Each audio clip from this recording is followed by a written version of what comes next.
अब हम next topic पे आएंगे जो है बैरियर्स टू कम्युनिकेशन। ये वाला क्वेश्चन 2019 में पूछा गया था। सबसे पहला बैरियर हो सकता है फिजिकल बैरियर। फिजिकल बैरियर का मतलब ये है जो डिस्टेंस होता है सेंडर और रिसीवर के बीच में, वो बैरियर, ठीक है, वो प्रॉब्लम जो डिस्टेंस की वजह से आ रही है। सेकेंड हो जाएगा पर्सनल बैरियर। पर्सनल बैरियर कुछ पर्सनल फैक्टर से आता है, जैसे जजमेंट, इमोशंस या सोशल वैल्यूज, जो सेंडर और रिसीवर के बीच में होती हैं। मतलब कि जो हो सकता है इंटेलेक्चुअल प्रॉब्लम हो, सेंडर का सोचना और रिसीवर का सोचना अलग अलग हो सकता है। तो ये कुछ पर्सनल या साइकोलॉजिकल बैरियर्स हो सकते हैं। मतलब कि कई बार दो लोगों के बीच में कम्युनिकेशन इफेक्टिव इसलिए नहीं हो पाती क्योंकि उनकी जो वे ऑफ थिंकिंग है वो बहुत ज्यादा अलग होती है। या जैसे मान लो कि इस वक्त पे मेरे ऊपर कुछ प्रेशर है और मेरी इमोशनल इंटेलेक्ट उतनी सही नहीं है, तो सामने वाले की हर एक बात मुझे कहीं ना कहीं हो सकता है बुरी लग जाए, तो ये साइकोलॉजिकल बैरियर हो जाएगा। सिमेंटिक क्या language barrier.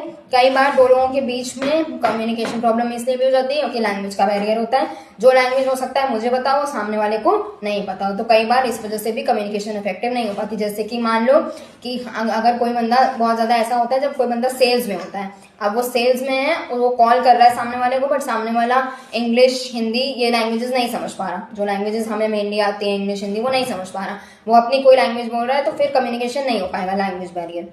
Organisational barrier, scalar chain पढ़ा था हमने। एक फ्लो होती है कम्युनिकेशन की ऑर्गेनाइजेशन में। अब जब ऑर्गेनाइजेशन बहुत कॉम्प्लेक्स होती है, बहुत बड़ी होती है, तो बहुत सारी लेयर से कम्युनिकेशन आती है।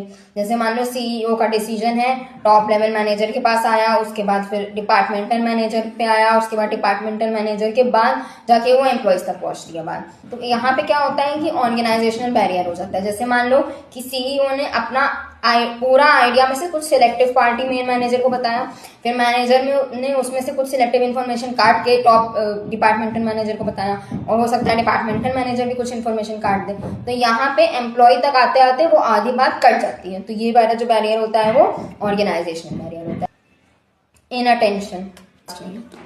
इनअटेंशन हो सकता है कि रिसीवर उतना अटेंशन ही नहीं दे रहा हो तुम्हारी बात के लिए, ठीक है। हो सकता है कि कुछ ऐसी कहीं ऐसी कम्युनिकेशन हो रही हो जहाँ पे तुम्हारे लिए वो बात बहुत इंपॉर्टेंस रख रही है, बट रिसीवर के लिए वो बात उतनी इंपॉर्टेंस ही नहीं है, तो वो अटेंशन नहीं दे रहा, तो इनअटेंशन। प्री मैच्योर इवैल्यूएशन, कि तुम बात कर रहे हो किसी से, कम्युनिकेशन पूरी भी नहीं हुई है और उसने तुम्हारे लिए ऑलरेडी एक जजमेंट फॉर्म कर ली है, तो उससे क्या होगा, ये प्री मैच्योर इवैल्यूएशन हो जाएगा, पूरी कम्युनिकेशन इनअफेक्टिव हो जाएगी क्योंकि अभी तक तो सेंडर ने अपनी पूरी बात नहीं रखी, बट रिसीवर ने ऑलरेडी एक जजमेंट फॉर्म कर लिया।